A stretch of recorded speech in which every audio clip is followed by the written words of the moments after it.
of John F. Kennedy. Friday, November 22nd, 1963. John F. Kennedy served as president during the height of the Cold War. During his presidency, he saw the increase of military spending on both nuclear and conventional forces and increased the number of U.S. advisors in Vietnam from 400 to 16,000. The Bay of Pigs fiasco, the failure of 1,400 Cuban exiles trained by the CIA to invade their own country, began at the start of his presidency. Then there was the Cuban Missile Crisis, resulting in the USSR and the USA signing the Test Ban Treaty, forbidding nuclear testing in the atmosphere.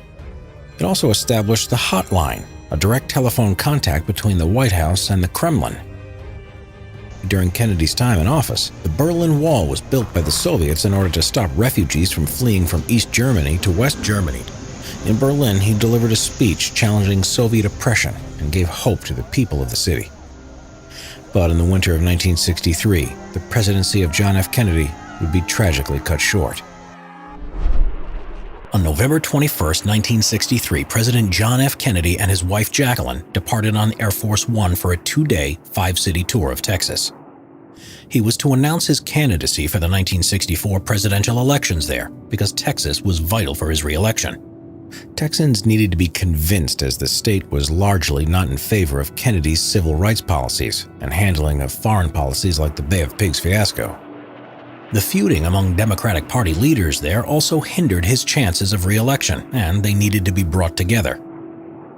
The next morning on November 22nd, Kennedy made a speech to a large crowd outside the hotel that he had stayed in at Fort Worth, and then made another speech inside, at a breakfast hosted by the local Chamber of Commerce.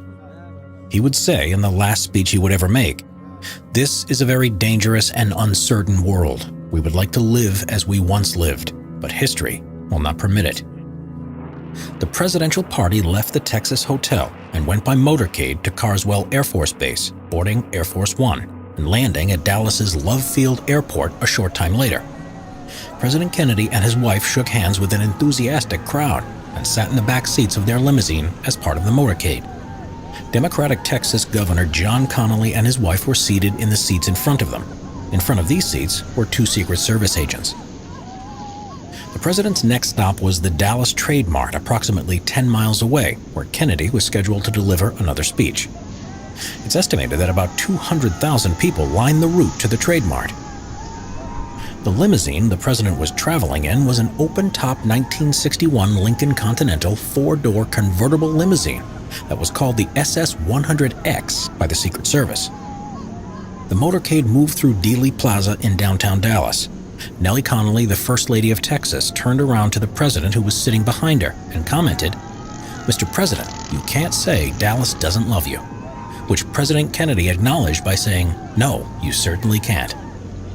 Those were the last words ever spoken by John F. Kennedy. At 12:30 p.m., the motorcade was passing the grassy knoll to the north of Elm Street and moving towards the Texas School Book Depository. Then gunshots were heard. A bullet hit President Kennedy's neck and hit Governor Connally's shoulder and wrist. A second shot then hit President Kennedy in the head, covering the limousine's rear interior with fragments of skull, blood, and brain.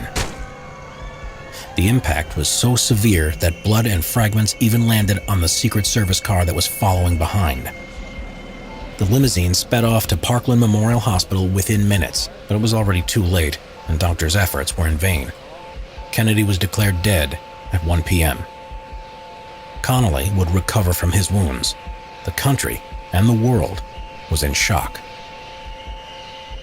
President Kennedy's body was taken from Parkland Hospital to Love Field and loaded onto Air Force One.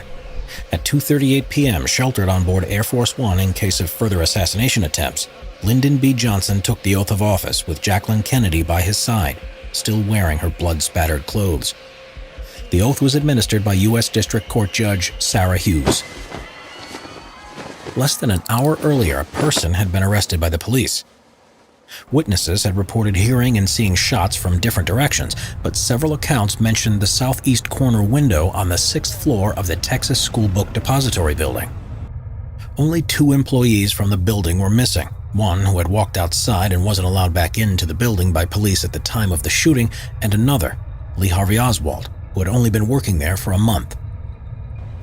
He had been seen and described by the witnesses who saw him in the sixth-floor window, so a description was sent out by the police. As he moved down the floors, he was encountered by Dallas police officer Marion L. Baker, who had his gun drawn. He was allowed to pass, however, because Oswald's supervisor identified him as an employee. Oswald had slipped out of the book depository after the shooting, had walked several blocks, caught a city bus, and then hailed a taxi that took him straight to his boarding house. There he picked up a pistol and a coat and began to walk aimlessly. Oswald had already left the scene on a bus to his boarding house by 12:40 p.m., but the police did discover a rifle underneath some boxes and its shells by the window on the sixth floor as witnesses had described. The police identified it as a 7.65 Mauser, but later the FBI announced that the police were mistaken and the rifle was an Italian Carcano M91 38 bolt-action rifle. The second-hand Italian-made Carcano rifle had been purchased by Oswald earlier in the year under the alias A. Heidel. The Carcano was a notoriously inaccurate weapon, and for many it's hard to believe that with such a weapon, Oswald, despite his former military training, could hit a moving target like the president twice with such precision at a range of approximately 250 feet. Shortly afterwards, a Dallas policeman by the name of J.D. Tippett was patrolling his usual area and saw a man who fitted the Oswald description on the corner of 10th Street and Patton Avenue. After a brief exchange of words, Oswald shot Tippett 4 times with a .38 revolver, killing him in front of witnesses. Oswald ran to the nearby Commercial Street of Jefferson Boulevard. A man named Johnny Calvin Brewer noticed his suspicious behavior and followed Oswald for several blocks to the Texas Theater. Oswald ducked there without buying a ticket. Brewer hailed the police officer, Nick McDonald, who entered the theater accompanied by another officer.